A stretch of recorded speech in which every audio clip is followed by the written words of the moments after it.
Hi, I guess we'll go ahead and get started. My name is Steve Gould. I'm with InRoom Connections.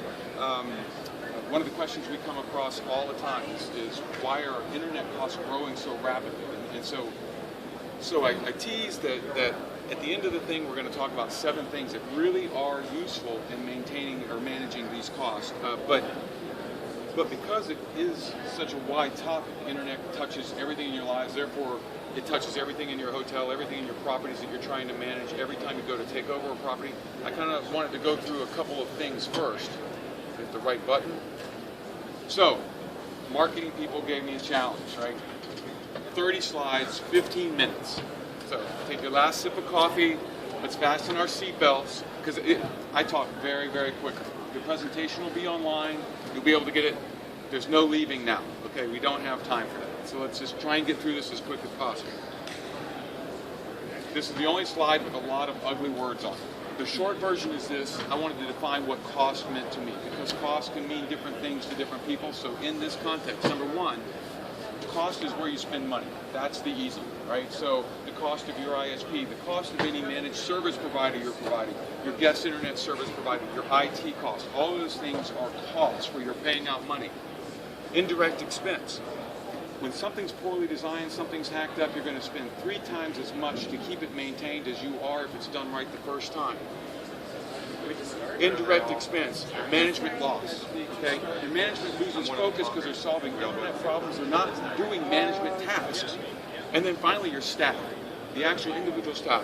Even when people spend time with front desks, maintenance is trying to run around rebooting things. So these are all your indirect expenses that you're going to pay, but you don't write the check specifically for internet. You write it in a lot of other ways. Lost income, this is another, I call this another cost. I know the finance guys here would agree or disagree and tell me I'm an idiot. But lost incomes, obviously costs, but other things. If your management's not focused, you are going to lose occupancy rates. It's just, you know this to be fact. If you get bad reviews, you're going to lose your occupancies. These are costs that are lost income. They are just as expensive as you writing a check.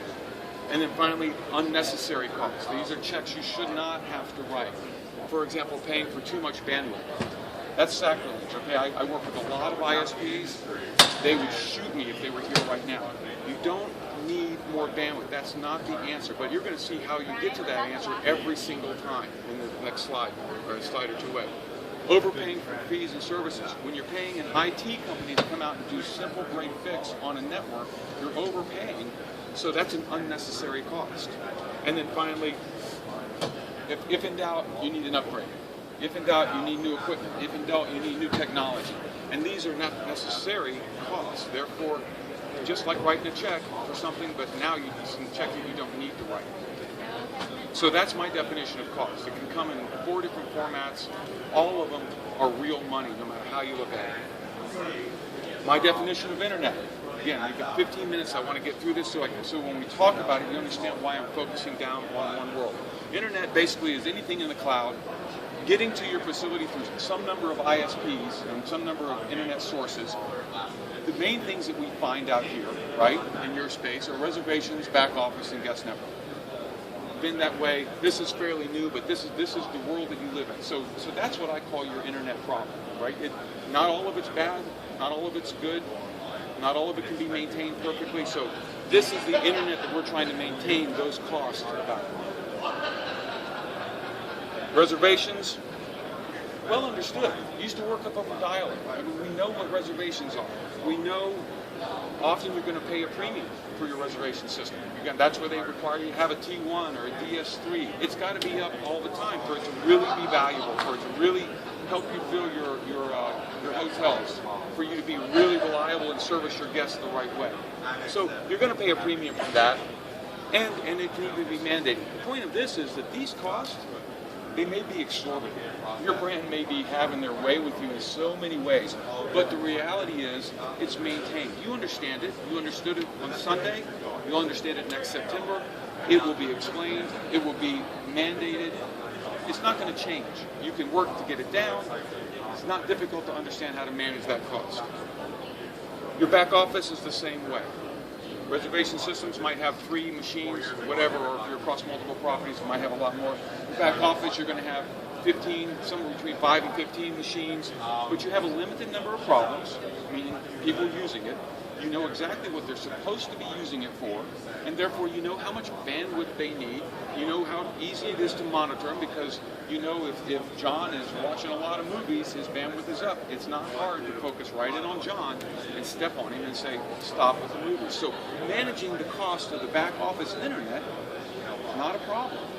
It may not be what you want to pay, but it's manageable. Here's the challenge right here.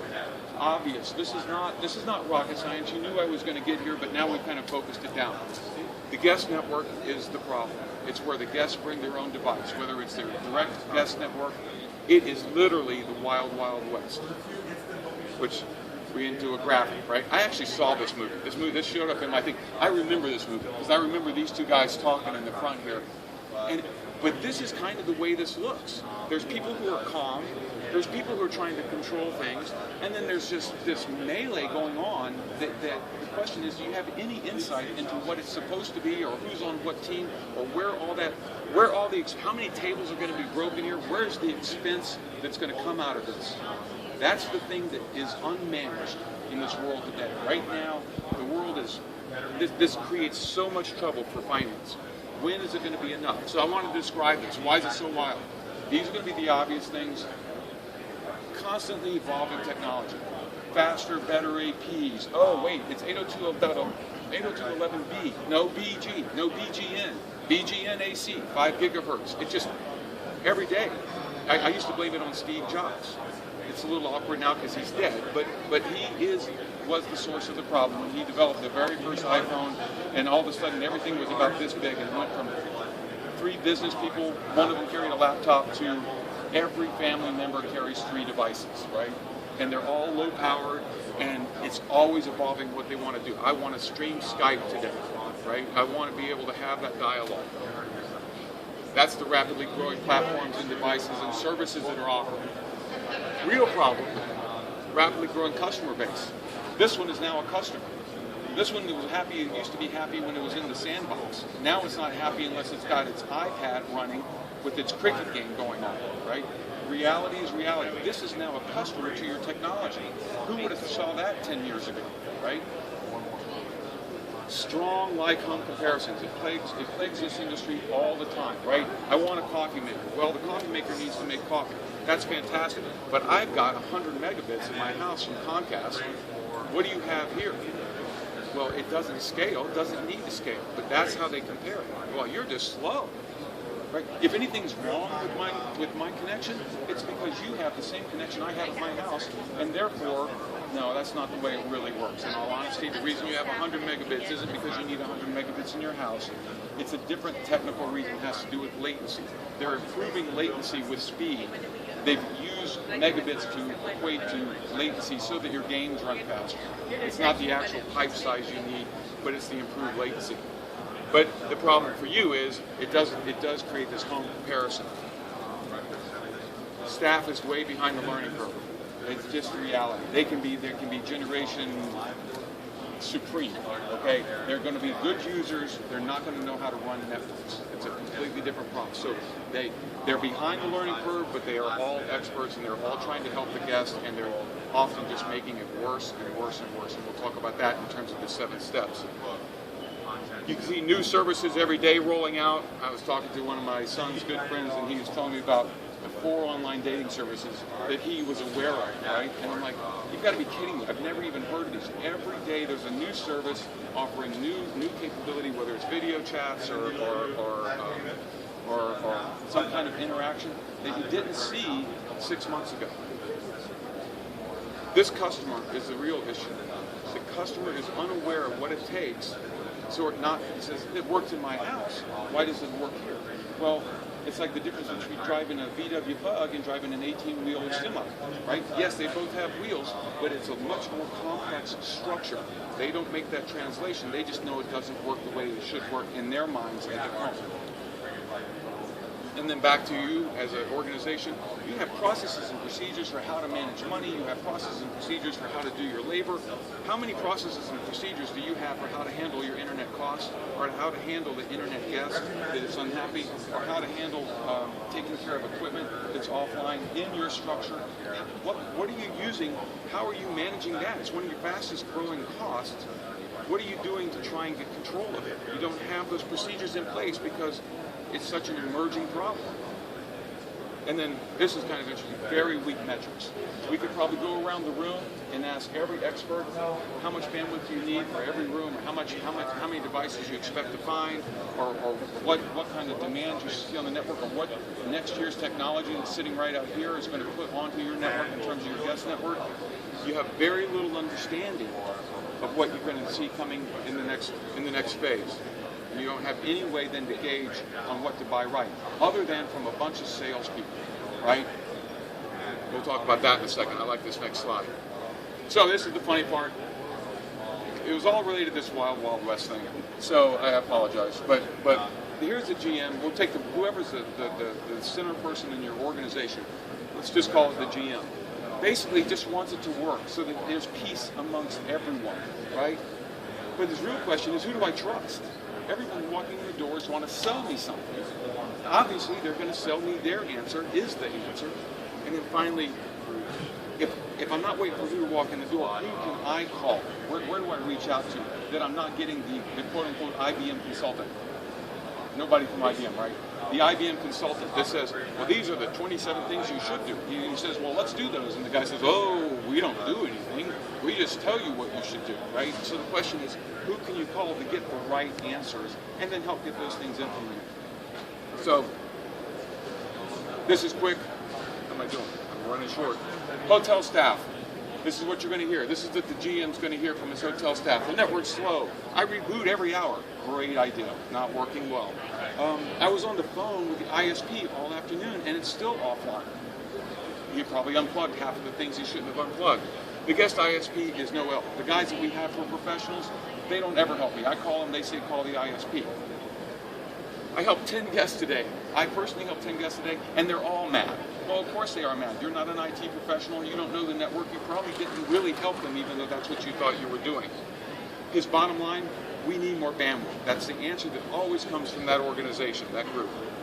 The guest network provider, someone like sometimes me or my competition, right? The staff did something wrong. The staff shouldn't do anything. The staff should call me, but the staff did something wrong. Actually, the thing just went down. Reality, it went down 3 days ago. You need all new equipment. That's the fallback position of these guys. Oh, you're running older technology. You need new equipment. That's going to make everything faster, better, smoother. Bottom line, you need more bandwidth.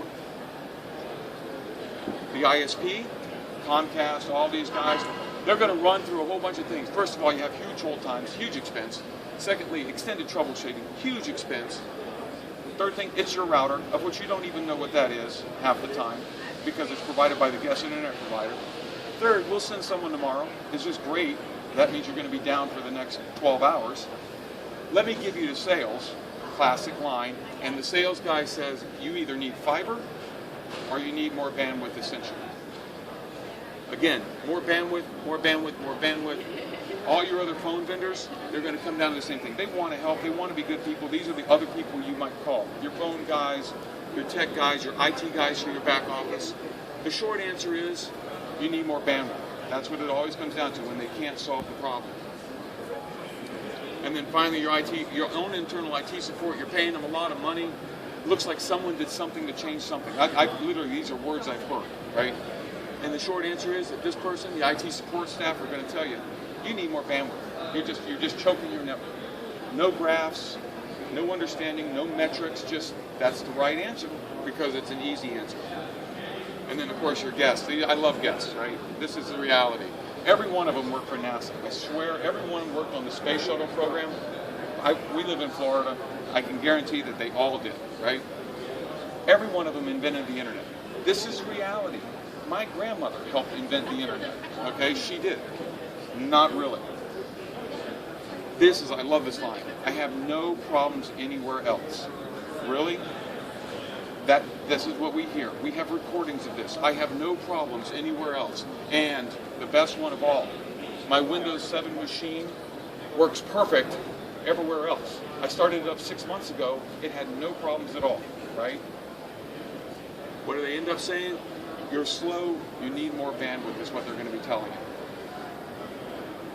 That's the humor. I don't care. Everybody's shot now. 7 guidelines. We got 3 minutes to wrap it. We got 30 seconds to wrap this up. And that's too bad because I really have some funny slides at the end. But number 1, stop purchasing more bandwidth. Bandwidth is not the answer by itself. Just talk to the Comcast person. Exactly agree. Don't start with just buying and throwing more bandwidth at the problem. You'll only mask a bigger problem for a short period of time. Start with the thing that interacts with the biggest problem you have, which is your guest world. How do you make that better? Then, after you have those metrics, figure out how much bandwidth you really need. Once you have managed bandwidth to the guest, you'll understand you probably need at most a half a meg a room when you do it the right way. Get your front desk out of the IT or the network support business. Your front desk cannot be rebooting stuff. Every time they reboot, they create a bigger problem, and I have a great graphic on that. Get these guys out of the tech support business. You can't take that liability. That's terrible. That's a terrible idea. The guy sitting behind the front desk is, let me fix that for you. And the guy says, you just lost all my pictures.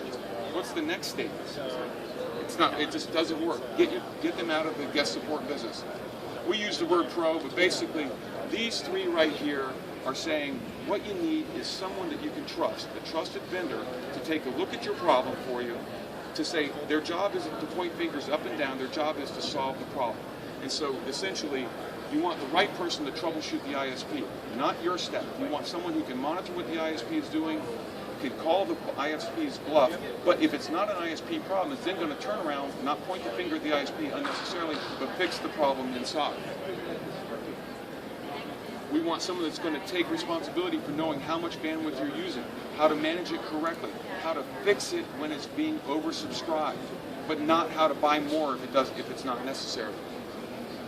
We want someone to manage the entire experience. How much bandwidth they're getting, are they getting to the landing pages, are they authorized users, download of illegal content. You want that all bundled in with the same guy that's doing these things to make sure the package works as a package. And finally, you got to have somebody monitoring your network so you don't have equipment offline and get bad reviews because equipment's been offline for 3 days. Okay, that doesn't work. I came into so many hotels, the whole wing would stop working. All they know is that their internet sucked. The internet didn't suck. 3 pieces of equipment sucked, right? But that created enough of a problem for them that their entire internet, from the world's perspective, sucked. This is a bonus, number 8. It basically says, work with someone who's going to leverage your strengths. Your people are good front desk people. Let them be good front desk people. Give them information so they can explain things to guests effectively. That's going to be better for you. Top-notch maintenance team. You have a maintenance team. You don't need a truck roll every time something goes wrong. If something can be up and running by 10 a.m. the next morning in terms of a single access point, you have enough overlap, you can work around that problem, you can save a lot of money. And finally, a strong general manager. You give the general manager the right information, he's a strong guy, he's going to be able to handle his guests better. Okay, bonus, this is really, really fast. Okay, this happens in every single hotel I've ever walked into. Got this infrastructure, it's fairly complex, whatever it is. You got 3 people, 1 person's offline. He calls the front desk. The front desk says, goes running across the entire, it's called reboot aerobics, running across the entire network, cycling power. Or he just turns around and types, worst thing ever, put the reboot right behind the front desk so he can just go like this and cycle power on the cable modem, right? Next thing that happens, as soon as he does that, I now have 3 guests offline, right? That means that, and these 2 guys, so I knocked off 3, these 2 guys are unhappy, this guy's still pissed off, and it all goes wrong. Do it again. This guy's offline, he calls the front desk. If the guy's not calling himself, back to the sheriff thing. You call the sheriff. The sheriff has insight into all of these things, can see these guys working, and understands what the problem is with this guy. He may need to just work directly with this guy, or he may need to work on a piece of equipment to just get it rebooted. But the reality is he doesn't knock off 3 other guys, and he gets this guy back online, and the front desk is happy. Any questions other than how he did this in 19 minutes? So close. Any questions at all? Well, we're over here in something 23:31. Okay. If you have any questions, don't hesitate. Please pick up a card, and we'd love to work on problems. So if you got something you want to bring to us, please do. Thank you. Thank you.